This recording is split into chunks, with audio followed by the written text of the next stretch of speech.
ضلع آصف آباد میں مسلم نوجوان پر ہجوم کا حملہ۔ ریاست تلنگانہ کے آصف آباد ضلع کے کاغذ نگر منڈل میں ایک مسلم نوجوان کو ہجومی تشدد کا نشانہ بنایا گیا، جس میں وہ شدید طور پر زخمی ہو گیا۔ اس نوجوان کی شناخت مریتھنڈی گاؤں سے تعلق رکھنے والا عابد حسین کے طور پر کی گئی، جو اسی گاؤں میں ایک غیر مسلم لڑکی کے ساتھ گھومتا ہوا پایا گیا۔ پکڑے جانے کے بعد نوجوان کو درخت سے باندھ کر اور پھر بعد ازاں سڑک پر ہجومی تشدد کا نشانہ بنایا گیا۔ اس واقعے کی اطلاع پر پولیس وہاں پہنچی، تاہم ہجوم نے پولیس پر بھی حملہ کر دیا اور پولیس کی گاڑی کو بھی نقصان پہنچایا گیا۔ پولیس نے کافی جدوجہد کے بعد اس نوجوان کو بچانے میں کامیابی حاصل کی۔ اس زخمی نوجوان کو علاج کے لیے منچریال کے اسپتال منتقل کر دیا گیا۔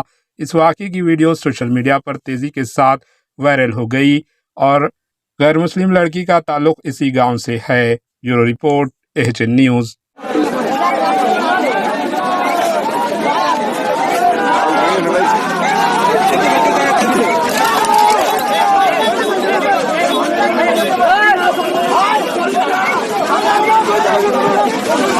ہمارے AHN نیوز کو سبسکرائب کریے تاکہ آپ کو نوٹیفیکیشنز آتی رہے وقت پر۔